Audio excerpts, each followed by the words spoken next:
1 Reis 19:4 diz assim, todos acharam?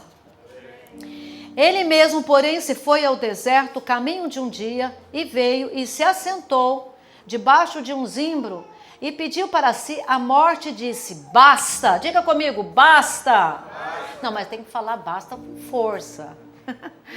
Aquele basta de uma pessoa que está assim realmente no limite. Vamos lá, basta. Isso. Elias estava no limite. Basta, toma agora ao Senhor a minha alma, pois não sou melhor do que meus pais. Feche os seus olhos. Obrigado, Senhor, pela porção bendita, gloriosa, maravilhosa, terapêutica, libertadora da tua santa palavra. Muito obrigada. Fale conosco nesta manhã. Remova todo obstáculo, cansaço, mente alienada, distração, intervenção espiritual, maligna, seja tudo agora cancelado, bloqueado e lançado por terra em nome de Jesus. Que possamos estar ligadíssimos, Senhor, no trono da tua graça, ouvir a tua voz, sairmos daqui curados, abençoados, edificados pela tua palavra, em nome de Jesus. Que todos digam amém. Amém. Irmãos, é um momento, uma história que acredito que 99% das pessoas que estão aqui, dos irmãos que estão aqui, conhecem. Israel estava vivendo debaixo de um momento muito crítico em todas as áreas. Acabe era o rei de Israel na época. Nessa época, Israel estava dividida no reino do norte e o reino do sul. Houve uma divisão em Israel, infelizmente. E aí, o reino do norte era composto de 12 tribos. Samaria era a capital. O reino do sul era composto de 2 tribos e a capital era Jerusalém.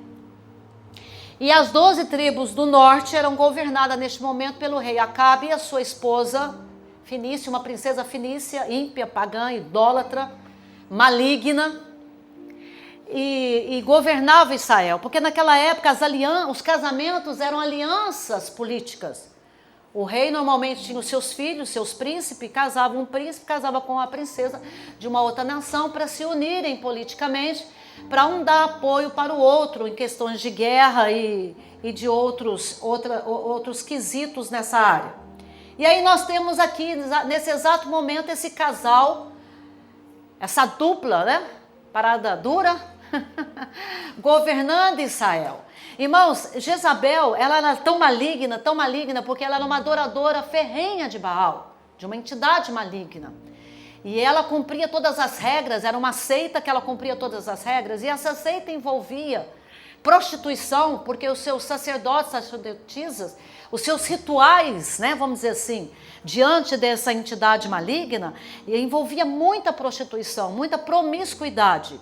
E Jezabel, uma outra coisa que envolvia era sacrifícios de criança, recém-nascidos, dos filhos dos judeus, dos israelitas, uma coisa de maluco, uma coisa de louco.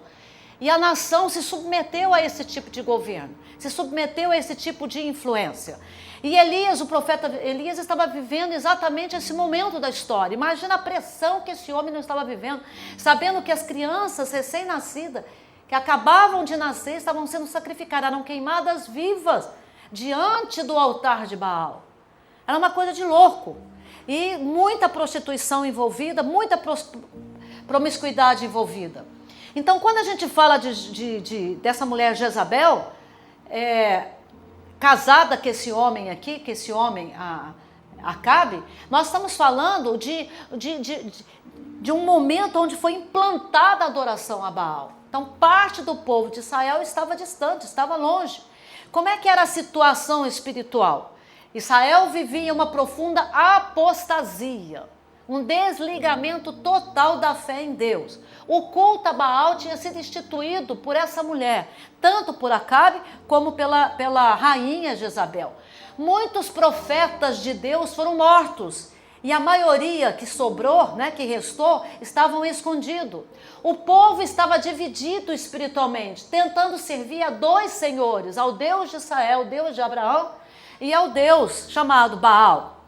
Não havia arrependimento na nação, arrependimento de pecados. Era uma crise espiritual que eles estavam vivendo. E Elias estava debaixo dessa pressão. Jezabel estava usando a máquina do Estado para fazer o seu culto, usando os cofres públicos, o tesouro nacional, para fazer a manutenção da sua seita, da sua idolatria, mantendo lá os bruxos, os feiticeiros e todo o seu culto que ela promovia. Então era a máquina do Estado, era a máquina do poder, o poder econômico, o poder governamental, juntamente com essa mulher, porque se a gente fosse fazer uma avaliação psicológica do perfil dessa mulher, uma palavra, psicopata. Essa mulher não era só endemoniada, psicopata. Uma louca, como diz o ditado, de carteirinha, completamente insana em todas as suas ações. E o pior de tudo, que era uma adoradora ferrenha, vamos dizer assim, que praticava mesmo na íntegra essa seita, essa idolatria. Era uma verdadeira bruxa, vamos dizer assim, e servindo a esse demônio. Qual era a situação política? Acabe governava sob influência de Jezabel. Por quê? Porque Acabe era um homem fraco de personalidade e fraco de liderança. Era um homem dominado pela sua esposa maligna. Era um homem mimado. E Jezabel, com a sua bruxaria, o seu lado, né, doentio e louco e insano, alimentava toda essa imaturidade desse homem e a fraqueza desse homem, que ao invés de se posicionar como líder da nação e líder da sua casa, não, entregou nas mãos de uma mulher que não tinha capacidade nenhuma de governar absolutamente nada, nem a sua própria vida. Então ele tinha uma influência muito grande porque era um homem fraco de caráter, fraco de personalidade, fraco de liderança. E aí ele permitiu que essa mulher governasse. Então o poder real estava sendo usado para quê? Para impor a idolatria numa nação que era a nação de Deus. A nação onde Deus era o Senhor. Onde o povo, já a criança, quando nascia, como esse bebê que foi apresentado, já era apresentado ao Deus de Israel, ao Deus de Abraão, de Isaac e de Jacó. Imagina, irmãos, a confusão, o caos. Você coloca um governante que está implantando com todo o poder econômico e político, etc., a idolatria e perseguia os fiéis. Todos aqueles que se resistiam a esse governo eram mortos, principalmente os profetas. Então Elias, naquele momento, o profeta, se tornou inimigo do Estado, inimigo do governo. Essa era a realidade. Imagina a pressão sobre esse homem. Eu estou contando a história e você vai tentando imaginar. E Jezabel representava o que nesse momento? Oposição direta ao Senhor e aos profetas. Havia uma guerra, não só física, mas uma guerra espiritual. E a situação social era um caos, caótica, clima de medo, clima de insegurança espiritual. O povo assistia os milagres como Elias fez. Elias fez um milagre, matou mais de... Lembra do fogo lá no Monte Carmelo? Todos conhecem essa história? Matou mais de 400 bruxos e a nação não reagiu. Gritou lá, só o Senhor é Deus, mas depois não houve uma reação positiva. Porque eles viam os milagres, mas não se convertiam, não tinham compromisso com Deus e com os princípios de Deus. Portanto, irmão, a fé se tornou frágil e oportunista nesse exato momento da história. E a situação profética dos homens de Deus? Elias estava completamente isolado. Imagina você, sendo um profeta, sendo um cristão, enfrentando uma situação dessa, uma crise dessa, se sentindo praticamente sozinho. Elias achava que todos os outros profetas tinham morrido, que ele era o sobrevivente, o único. Sentiu o peso de ter que fazer tudo sozinho, sentiu o peso de ter que resolver aquela questão sozinho, de libertar o povo de Israel, porque ele tinha uma responsabilidade com Deus. Ele era o profeta, ele era o porta-voz, a boca de Deus para aquela nação. Porque o profeta naquela época era porta-voz, era a boca de Deus. O povo ouvia Deus através do profeta. Então ele estava isolado, exausto, completamente exausto fisicamente e emocionalmente sobrecarregado. Numa demanda imensa diante daquele povo. E ele acreditava estar sozinho. Deus então mais tarde revela para ele que ainda havia 7.000 fiéis. Aleluia, você pode dizer glória a Deus? Glória a Deus. 7.000 profetas que ainda estavam escondidos, mas não tinham morrido e que estavam lá em oração aguardando. O que significa? Que a obra de Deus continuava, sempre continuou. Mesmo quando o profeta não percebe. Mesmo quando a gente não enxerga, a obra de Deus não para. Por quê? Aleluia. Deus não age apenas através do fogo, como foi lá no Monte Carmelo. Deus não age apenas através de barulho, mas Ele sustenta o seu servo no silêncio, no cuidado e na perseverança, e foi o que aconteceu. Mas em 1 Reis 19, nós encontramos um homem, um profeta completamente exausto, esgotado emocionalmente, espiritualmente, por causa do contexto hostil. Todas as vezes que você encontra uma situação hostil, que se prolonga demais, você passa por um esgotamento. Deus, quando se manifesta para Elias, Ele não repreende Elias porque Ele entende o estado daquele homem. Deus considera a nossa humanidade, conhece o nosso limite, sabe que somos pó, sabe das nossas fraquezas. Deus então faz o quê? Faz um cuidado com Elias, Ele não faz uma cobrança. Isso é muito importante que você entenda isso. E foi exatamente nessa luta prolongada, de um momento sem resposta, que parecia que Deus estava no silêncio, de uma percepção distorcida da realidade, como nós falamos na quinta-feira aqui. A forma errada de interpretar os fatos, a visão obscura com referência ao agir de Deus. Porque foi exatamente isso que Elias viveu. Escuta, quando o fogo desceu e Elias matou mais de 400 feiticeiros, o que Elias esperava? Elias esperava uma nação que correspondia àquele momento, porque foi um momento forte. A nação toda gritou, só o Senhor é Deus, imagina? E todos se dobraram.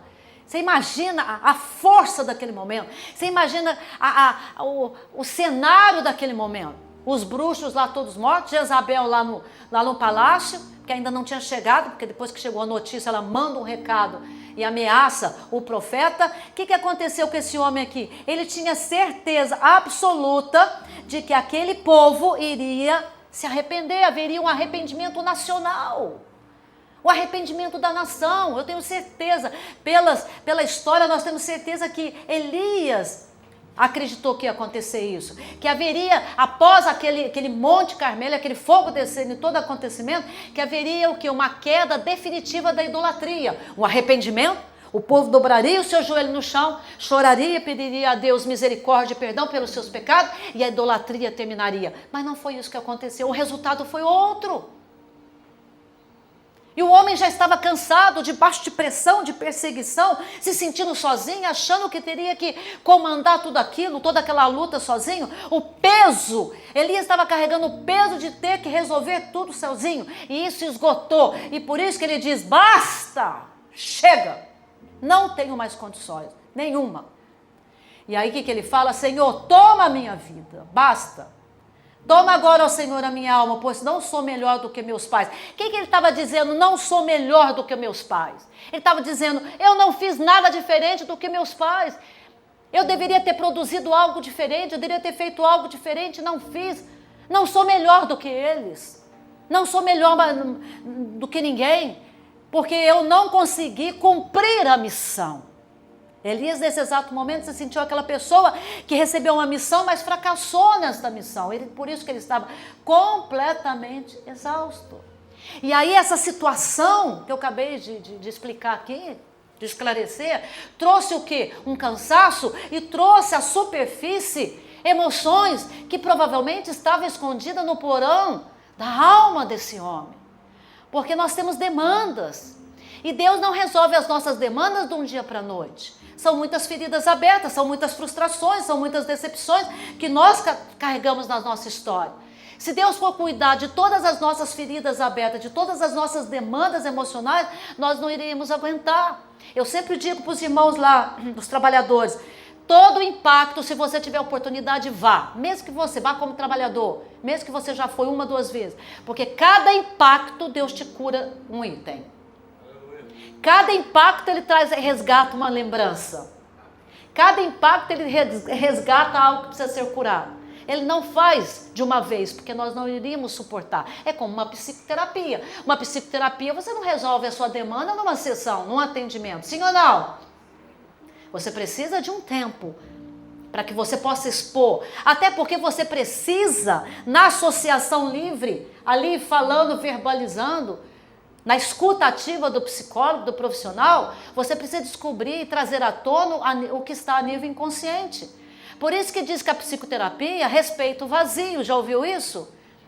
A psicoterapia respeita o vazio, respeita o silêncio. Por quê? Porque na hora, quantas psicoterapias a pessoa está falando, de repente ela fica em silêncio. Ela não sabe o que falar, ela não sabe o que compor. E o terapeuta então se cala. Ele não pode completar, ele não pode dar a palavra, ele não pode botar a palavra na boca do cliente, do paciente. Porque o próprio cliente, o próprio paciente tem que descobrir a sua demanda. Então, assim como o psicólogo hoje faz exatamente essa etapa, Deus também faz isso conosco, porque Ele é o psicólogo dos psicólogos, Ele sabe exatamente como nos tratar. E foi exatamente isso. E aí chega esse momento, exausto, exaurido, desanimado, ele pede a morte. Ele pede a morte como um desabafo, e eu vou explicar isso para você. Na verdade, no fundo, ele não perde a morte literalmente falando, mas foi uma forma de escape, porque o homem estava completamente cansado. Quando ele diz basta, leva a minha alma, ele estava expondo o quê? O seu limite. Ele estava no limite do limite. Ele não estava mais aguentando por conta da pressão que ele estava vivendo. O cansaço emocional e o cansaço espiritual faz você desistir da missão. Faz você desejar desistir da missão. Por isso que Deus fez o quê? Não repreendeu, Deus não corrigiu, Deus não puxou ele de Elias, Deus fez Elias dormir, comer e beber. Descanso. Descansa o seu corpo. Descansa a sua mente. Deus tratou de cuidar do Elias, porque sabia que ele estava esgotado. Pastoras, os cristãos fiéis também se esgotam? São os que mais se esgotam. Porque o nível de compromisso é maior. Gente que esgota rapidinho tem um compromisso maior. E aí nós precisamos de o quê? Porque olha só, Elias vence no Monte Carmelo, mas ele cai no deserto. Quando ele ouve a ameaça de Jezabel, que Jezabel manda um recado, ela fica furiosa ao saber que seus bruxos estavam mortos. E ela manda um recado, diga que hoje mesmo esse homem, eu vou matar esse homem. Em outras palavras, conjecturando. Quem é Jezabel diante do grande profeta Elias? Quem é Baal diante do Deus de Israel? Nada, um pozinho cósmico no universo. E Elias sabia disso? Sabia disso. Deus guardou a vida dele. Quando ele profetizou a chuva, ele também viveu a escassez da água. Ele sofreu tudo isso, por isso que o homem estava extremamente cansado. Mas ele sabia que Deus era poderoso e estava guardando a vida dele, sabia. Mas a ameaça daquela mulher fez esse homem tremer. E por que ele tremeu? Porque ele estava esgotado. Porque ele estava cansado. E quando nós estamos cansados, esgotados emocionalmente, espiritualmente, debaixo de uma pressão muito grande, de uma situação que a gente está prolongada, está demorando demais, e a gente não vê saída, não vê a mão de Deus, parece que Deus não está agindo, e parece que a gente vai sucumbir, a gente começa a ter uma percepção errada, uma avaliação errada, um julgamento errado, e aí nós caímos, ficamos cansados. E Deus então faz o que com ele? Dorme, Elias. Come, Elias. Descansa, Elias. Ele fortalece Elias antes de dar a nova direção para Elias. Antes de Deus, porque depois a missão não acabou. E você vai comer, vai descansar, porque eu tenho uma missão para você. Você vai em tal nação ungir fulano como rei, vai levantar o Eliseu, vai fazer isso, vai fazer aquilo. Mas antes de Deus dar uma nova direção para Elias, ele fortaleceu. Por quê? Deus trata primeiro o cansado, antes de tratar a agenda. É sempre assim que Deus age. Primeiro ele trata o cansado, depois ele trata a agenda, porque o ser humano é mais importante do que a agenda. Então, irmãos, uma das coisas que a gente aprende na história de Elias, muito forte, eu aprendo, e já aprendi, continuo aprendendo, que fala muito ao meu coração, que uma das tarefas mais árduas da vida é tentar dar sentido às nossas experiências de vida. É tentar entender e dar significado dentro da nossa avaliação humana. Escuta, nem tudo tem lógica no mundo. Nem tudo é racional. Nem tudo eu terei resposta. A Bíblia diz que o mundo jaz no maligno. É um caos. O mundo é um caos. É por isso que Deus enviou Jesus, para nos ajudar a viver esse caos. Então eu não tenho resposta para tudo. Eu tenho um Deus que tem resposta para tudo, mas eu não tenho resposta para tudo. Existem coisas que eu vou ter que esperar, eu vou ter que orar, eu vou ter que jejuar e eu vou ter que olhar na perspectiva de Deus. Eu tenho que mudar a forma de enxergar, a leitura que eu faço, a minha maneira de enxergar a minha vida, a minha história, o meu passado e o meu futuro. E aquele momento de esgotamento que eu poderia estar passando. E é exatamente isso que Deus fez com que Elias entendesse. E aí, quando Elias diz isso, toma agora, ó Senhor, a minha alma, pois não sou melhor do que meus pais, ele reconhece o quê? É um reconhecimento de limite. Chega, eu não aguento mais. É um reconhecimento de limite. E do fracasso, porque ele está se sentindo fracassado. Irmãos, Elias nunca fracassou. Ele não se vê como um herói espiritual. Ele não se vê como um herói nacional. Mas ele se vê como um servo limitado e que fracassou numa missão que foi dada a ele. Infelizmente, foi assim que ele enxergou. Porque o resultado que ele esperava, arrependimento e o desvio, né, da idolatria, não aconteceu naquele exato momento. E mais, vou repetir aqui, carregava no ombro o peso de ter que resolver tudo sozinho. Então surgiu o quê? Uma frustração profunda, uma sensação de inutilidade, de esgotamento espiritual. Na verdade, ele não está aqui se exaltando. E nem é humilde. Quando, ele foi tão humilde que ele diz, não sou melhor. Não, ele não está aqui, ele não está fazendo isso. Ele apenas está reconhecendo a sua frustração. A fé se move sempre olhando para o presente e para o futuro. Sim, ela olha para trás. Para que ela olha para trás? A fé só olha para trás para algo. Para relembrar o que Deus fez por nós há 2000 anos atrás. Para relembrar o que Jesus fez por nós naquela cruz do Calvário, nos libertando do inferno, da condenação, perdoando nosso pecado e fazendo toda a obra maravilhosa que Ele fez. Então, a vida, presta atenção, ela assume um novo sentido, e uma nova dimensão, e uma nova leitura, quando você vive pela fé. O crente que não vive pela fé, ele vai sofrer tremendamente. Ele vai olhar na perspectiva carnal e humana, e aí ele vai sofrer. Vai carregar um peso que não é para ele carregar. Quando nós redefinimos a nossa vida pela fé, nós vamos conferir peso e valores à luz da eternidade. Você vai olhar para a sua história à luz da eternidade. Vai ver que a sua vida não termina quando essa carne morre. Há uma vida além túmulo. Há uma vida além, vamos dizer assim, sepultura, aonde nós estaremos nos encontrando com o Senhor. Vamos repetir as palavras do apóstolo Paulo que confortam o nosso coração. O viver é Cristo, o morrer é lucro. Vamos repetir? O viver é Cristo e o morrer é lucro. Então Satanás perdeu, sim ou não? Sim. De todo jeito Satanás perdeu. Se eu vivo, ele perdeu. Se eu morro, ele perdeu. E é isso que irrita o inferno e alegra o coração do crente. E é nessa perspectiva. Então, meus irmãos, vou dar uma dica aqui para vocês. Já falei isso, até Jesus voltar, vou falar isso.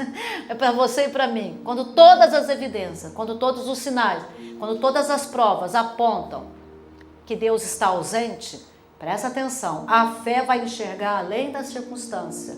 Somente a fé vai transcender a situação e você verá a mão de Deus. Aleluia. Agindo e vai se alegrar nele. Você vai enxergar a mão de Deus e vai se alegrar. Por isso que o apóstolo Paulo, é um versículo que a gente lê muito aqui no domingo pela manhã, coloca para mim aí, Filipenses 3, 13, 14. Eu amo esse versículo, irmãos, e eu tento viver intensamente todos os dias da minha vida. Você não sabe a autodisciplina que eu e o bispo temos com referência ao cuidado da nossa mente. Porque eu e o bispo temos uma responsabilidade imensa. Deus nos colocou num patamar de uma responsabilidade imensa. Eu e o bispo não podemos cair. Não podemos viver na prática do pecado. Não podemos viver na apostasia. Não podemos nos desviar. Por quê? Porque nós nos tornamos referenciais de muita gente. Modelo para muitas pessoas. Nós temos uma responsabilidade diante das crianças da igreja. Nós temos responsabilidade diante dos jovens da igreja. Nós temos uma responsabilidade diante das famílias da igreja. E por isso esse versículo faz parte da nossa vida. Todos os dias. Irmãos, quanto a mim não julgo havê-lo alcançado. Mas uma coisa faço, esquecendo-me das coisas que para trás ficam. Acusações, traições, feridas abertas, abandonos, calúnias, difamações, vingança, nem pensando nisso, a vingança pertence ao Senhor. Esquecendo-me das coisas que para trás ficam e avançando, marchando, aleluia, olhando para frente, presente e futuro, na perspectiva da eternidade. O céu está me esperando, o céu é o meu destino. Aleluia. Eu vou completar essa carreira pela graça e misericórdia de Deus. Irmãos, hoje nós entendemos, outro dia eu preguei isso lá em Itaguaí, não sei se eu falei aqui, Às vezes eu não sei se eu falei lá, se eu falei aqui. Agora eu entendo porque o apóstolo Paulo disse, completei a carreira. Porque nem todos completam a carreira. Chega uma certa idade, a pessoa vai ficando cascuda. Vai perdendo o temor. Vai perdendo o primeiro amor. Hoje eu estarei pregando uma mensagem lá. O título da mensagem é, e daí? Você está vivo, mas está... Você pode estar vivo, mas está anestesiado. Você pode estar vivo, mas está anestesiado. Baseado em Apocalipse, quando Deus fala na carta de João à igreja de Éfeso, o que eu tenho contra ti é que perdeste o primeiro amor. Estou aqui na igreja, mas a chama não está mais no coração. Faço um movimento, mas é um movimento inútil. Porque não há mais amor. E aí Paulo fala, avançando para as que adiante de mim estão. Existem vidas que estão esperando eu pregar o evangelho para que ela se converta. Existem vizinhos de vocês que estão esperando vocês baterem na porta para convidar para a igreja para falar de Jesus. Se vocês não forem, eles vão morrer sem Jesus. Porque o vizinho é você, não eu. Nós temos ainda muitas almas para serem alcançadas. Nós temos que avançar no reino. Quantas bênçãos Deus já está guardando para você? Em Cristo Jesus. Quantas bênçãos materiais, espirituais, emocionais, afetivas. São muitas, porque Deus é rico em bênção. Mas Ele está esperando o quê? O seu posicionamento em alguma área da sua vida, provavelmente. Que você persevere, que você continue a sua caminhada. Não olhe para trás. Deus te colocou aqui. Deus confirmou que seu lugar é aqui. Não saia, meu irmão. Não faça... tem muitas igrejas. Sim, tem muitas igrejas, graças a Deus. Cada um com uma liturgia, com um perfil teológico. Graças a Deus. A doutrina principal não pode mudar. Jesus é o caminho, a verdade e a vida e acabou. Amém, irmão? Ninguém vai ao céu senão por Jesus. Há algumas mudanças teológicas, sem problema, que não mexem na salvação. A liturgia é diferente, sim. A dinâmica é diferente, sim. Graças a Deus, cada um se identifica numa igreja. Agora existe um só lugar que é a vontade de Deus para você. Não existe dois lugares. Se você sair do centro da vontade de Deus, de onde Deus quer que você fique, você vai andar para trás, como diz o ditado. Você não vai avançar. Parece, vai dar uma sensação, não, estou indo na igreja, estou indo no culto, estou na Santa Ceia. Não se engane com as aparências. Eu só avanço quando eu estou no centro da vontade de Deus. Aqui é o meu lugar. Deus me plantou aqui. E é aqui que eu vou ficar. E é aqui, porque a salvação é individual, mas o propósito é coletivo. É através da igreja que Deus revela o que Ele quer para cada um de nós espiritualmente falando. Então, diz, avançando. Você não pode parar, você não pode estacionar, você não pode olhar para trás e nem sair do centro da vontade de Deus. Não saia do centro da vontade de Deus. Haja o que houver. As tentações virão, as propostas virão. Você vai começar, principalmente na internet, às vezes você vai fazer comparação, a igreja que tem 10 mil membros, não faça isso, não se iluda com as aparências, ouça a voz de Deus e fique onde Deus te plantou, porque ali é que Deus vai executar tudo o que Ele precisa fazer na sua vida, avançando para as que diante de mim estão, prossigo para o alvo, tem um alvo, sim. Tem um alvo lá na frente, sim, tem um alvo agora temporal dos propósitos de Deus e tem um alvo maior que é o céu. Não pare, não pare. O mais importante não é como se começa, mas é como? Termina. Aleluia, termine bem. Para o prêmio da soberana vocação de Deus em Cristo Jesus. Há um prêmio, há um alvo, há uma bênção e você não pode desistir. Não pode desistir, continuar firme. E aí o que acontece? A fé em Cristo Jesus, na palavra, vão te ajudar. Porque a fé não vai apagar o que você viveu no seu passado, mas ela vai poder te libertar dos sentimentos que prendem você na dor, no passado e na mágoa, e vai fazer você enxergar com clareza a beleza do cenário que está diante de ti. Olha só, você está no melhor lugar do mundo, que é a presença de Deus. Você poderia estar numa cama de enfermidade, sim ou não? Você poderia estar no hospital, você poderia estar preso, você poderia estar em casa, na frente da Netflix, anestesiando a sua mente, na frente da tela, anestesiando a sua dor. Mas não, você está aqui. Irmãos, eu louvo, todas as vezes que eu piso na igreja, eu digo obrigada, Senhor. Muito obrigado, muito obrigado, muito obrigado. Porque na casa do Senhor há libertação. Alegrei-me quando me disseram, vamos à casa do Senhor. Por que o salmista diz isso? Alegrei-me, porque na casa do Senhor tem libertação. Na casa do Senhor tem cura. Na casa do Senhor tem restauração. Na casa do Senhor tem encorajamento, acolhimento, abraço, palavra profética.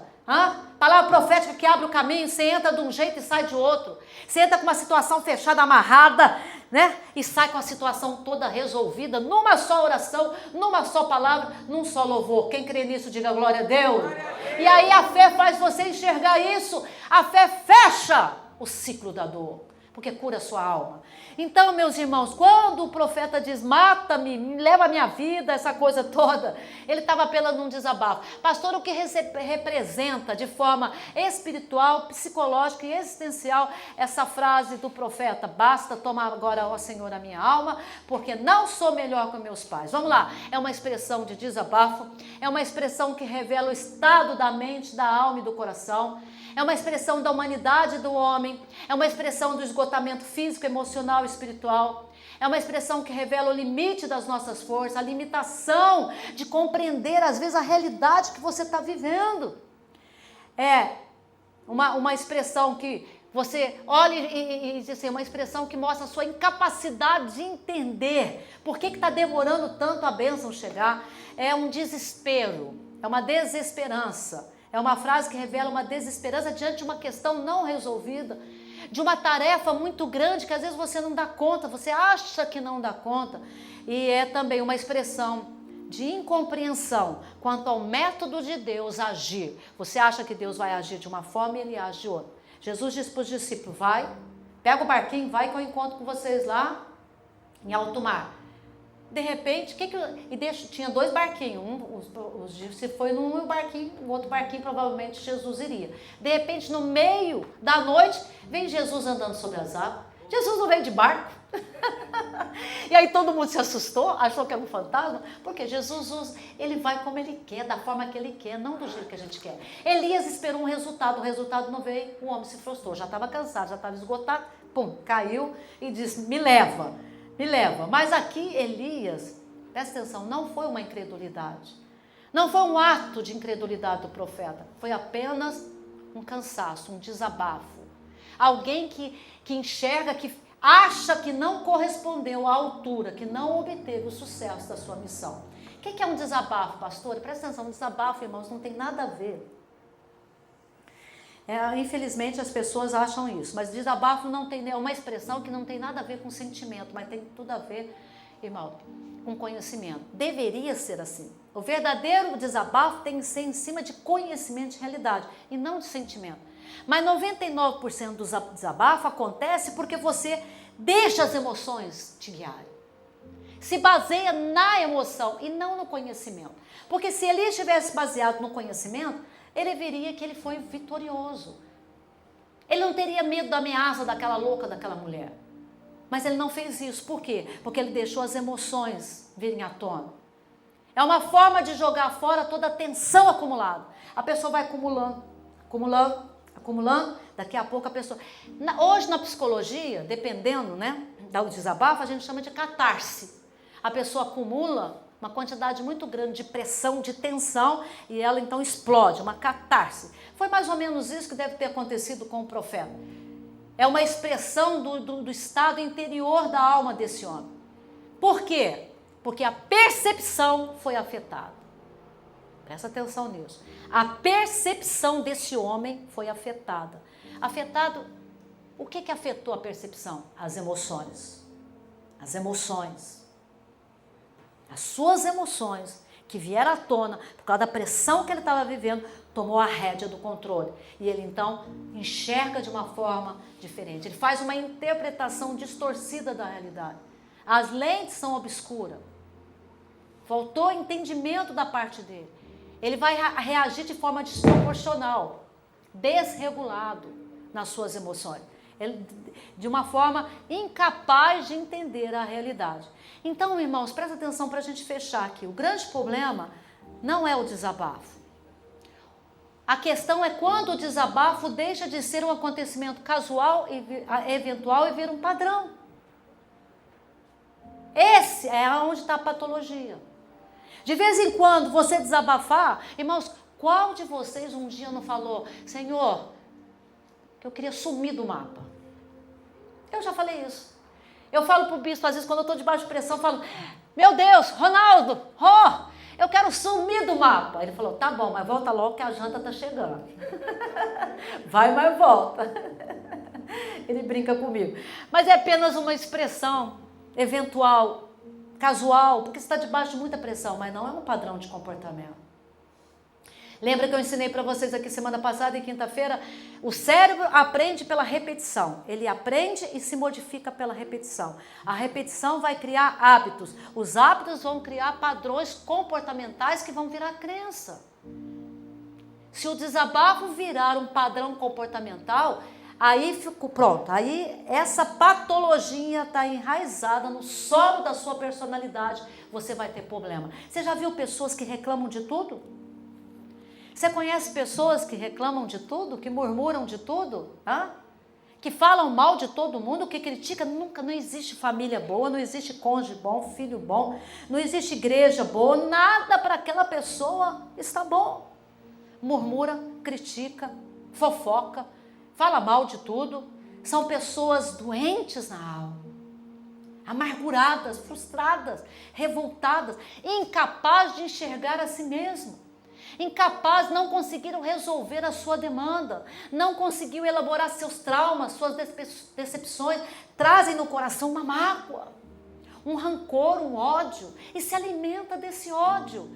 E aí é como uma bactéria, essa mágoa é como uma bactéria, que vai infeccionando, como eu falei aqui na quinta-feira, infectando a forma de pensar, a forma de agir e a forma de falar. Abre a boca, só crítica. Abre a boca, só murmuração. A alma está apodrecida, doente, completamente doente.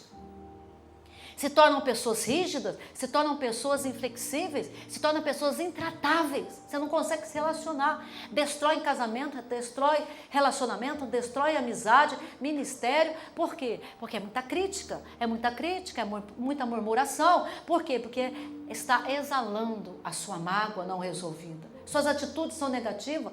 Aonde ele chega, a atmosfera fica pesada, né? A gente costuma falar, ai, pesou. Pesou, né? É um termo que a gente usa. Irmãos, precisamos mudar isso. Precisamos responder para a vida. Responda para a sua vida com discernimento bíblico. Aleluia. Responda com consciência lúcida da realidade.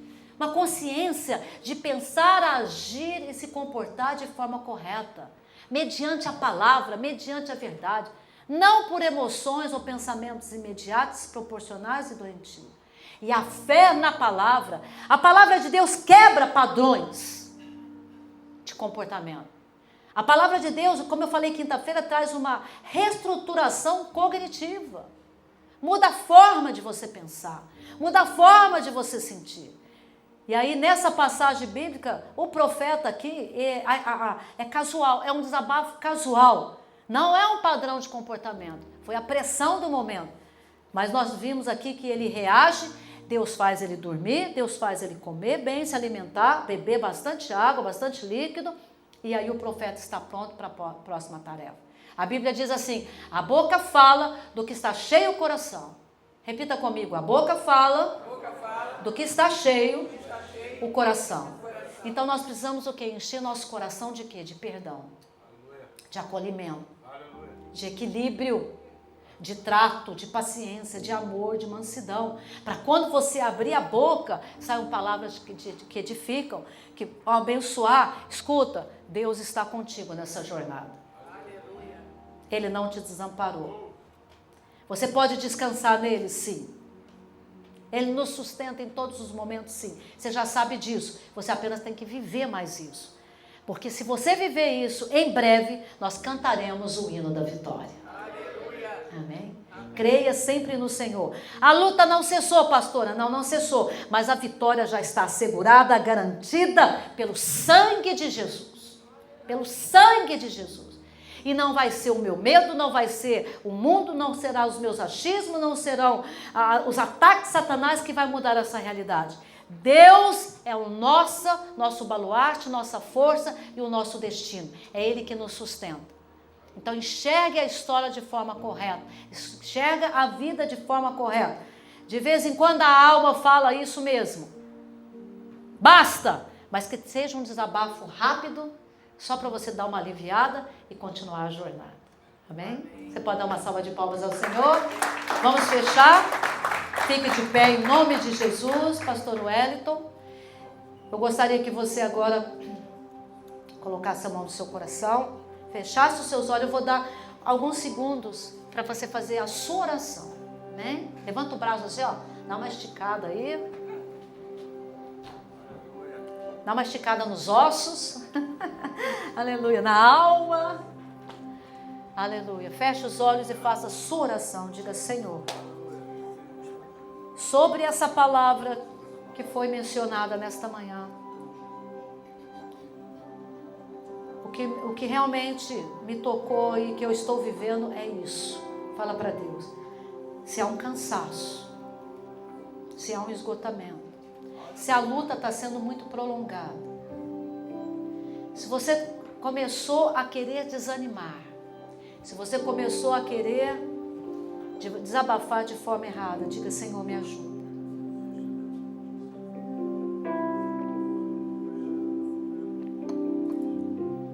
Não carregue o peso sozinho.